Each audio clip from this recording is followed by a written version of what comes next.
स्वागत करता हूँ आप सभी का आज की इस क्लास में। और काफ़ी लंबे समय के बाद ये वीडियो मैं रिकॉर्ड कर रहा हूँ। किसी कारण से रिकॉर्ड नहीं कर पाया और काफ़ी लंबा टाइम हो चुका है। तो आज ये टॉपिक है डेमोक्रेसी से रिलेटेड है। क्या होता है डेमोक्रेसी, इसको समझते हैं और क्यों इसकी ज़रूरत है। ठीक है, let's learn about one of the most important system of the government in the world. ठीक है, ये सबसे इम्पोर्टेंट सिस्टम है, एक प्रणाली है किसी भी गवर्नमेंट की। ठीक है, इसको हम समझते हैं कैसे काम करती है और इस टॉपिक से हम नई वोकैब्स है उसको सीखेंगे। पहला वर्ड है हमारा डेमोक्रेसी, इसी को समझते हैं। डेमोक्रेसी का मतलब होता है लोकतंत्र, और जो भी डेमोक्रेटिक नेशन होगा वो लोकतांत्रिक राज्य कहलाएगा या देश कहलाएगा। ठीक है, डेफिनेशन इसको देखते हैं, डेफिनेशन से समझते हैं।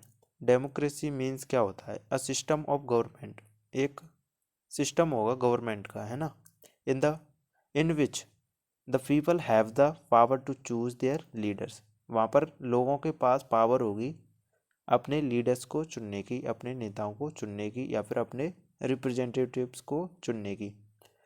इसका सिंपल सा मीनिंग है, जहाँ किसी भी कंट्री के या किसी देश के लोगों के पास अपने ही बीच से किसी व्यक्ति को चुनने का, अपने ही बीच से किसी लीडर को चुनने का मौका उनके पास डायरेक्टली होता है। वो वोट करके इलेक्ट कर सकते हैं किसी भी व्यक्ति को, ठीक है, अपने रिप्रेजेंटेटिव को।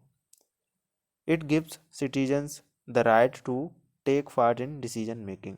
ये क्या करता है, ये वहाँ के सिटीजन्स हैं, किसी भी देश के नागरिक हैं, उनको ये राइट देता है कि वो खुद डिसीजन ले सकते हैं किसी भी उसमें। ठीक है, तो डिसीजन मेकिंग की उसके पास पावर होगी। वहाँ के जो लोग हैं, बाकी नागरिक हैं किसी देश के या किसी कंट्री के, तो उनके पास एक तो ये राइट होगा कि वो खुद अपना डिसीजन ले सकते हैं अपने देश के लिए।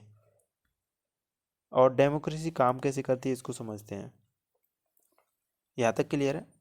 तो सिटीजन्स वोट इन इलेक्शन, इसमें क्या होता है डेमोक्रेसी में, वहाँ के लोग हैं, वहाँ की जनता है, वो इलेक्शंस में वोट करेगी।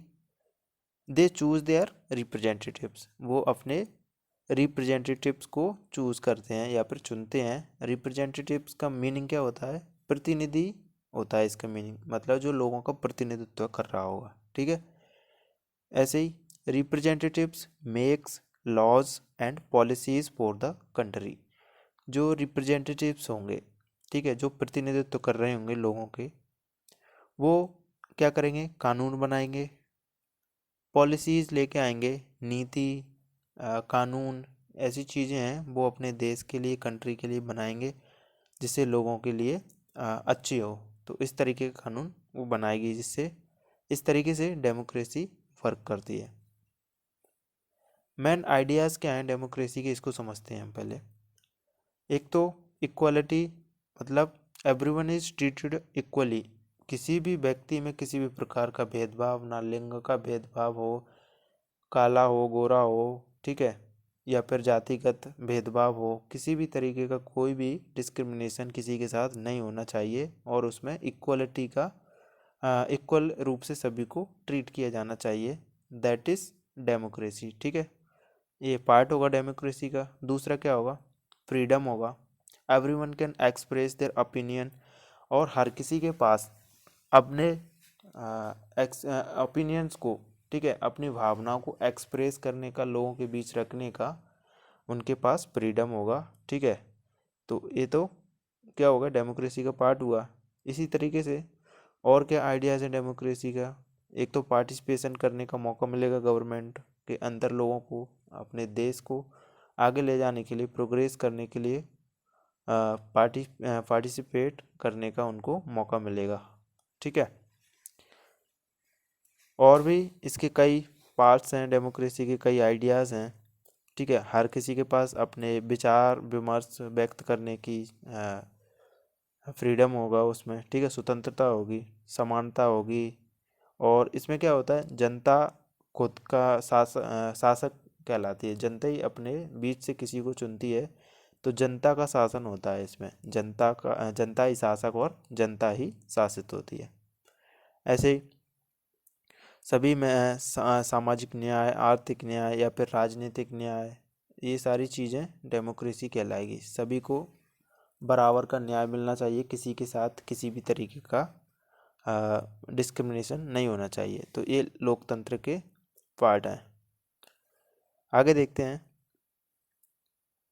Example of democratic countries. अच्छा, डेमोक्रेटिक कंट्रीज के आप एग्जाम्पल देख लीजिए। हमारा भारत ही देश को ले लो, सबसे बड़ा डेमोक्रेटिक नेशन है। ऐसे यूनाइटेड स्टेट्स है, यूनाइटेड किंगडम है, और भी कई सारे ऐसी कंट्रीज़ हैं जहाँ पर इलेक्शन के थ्रू अपने लीडर्स को चुना जाता है और उसको हम डेमोक्रेटिक नेशन कहते हैं। ठीक है, आपने देखा होगा ऐसी कई कंट्रीज़ हैं जहाँ पर इस तरीके से चलता आ रहा है। जैसे नॉर्थ कोरिया में अपने जो राजा महाराजाओं वाला वो चलता है, जिसमें उसका अगली पीढ़ी का जो उनका बेटा होगा या फिर उनका पुत्र होगा वो उस पर राज करता है। तो इस तरीके से चलता है, उसको हम डेमोक्रेटिक नेशन नहीं मानेंगे। ठीक है, डेमोक्रेटिक नेशन का मतलब वही हुआ जहाँ पर इलेक्शन के थ्रू लोगों के द्वारा अपने रिप्रेजेंटेटिव्स को चुनने का मौका मिलता है।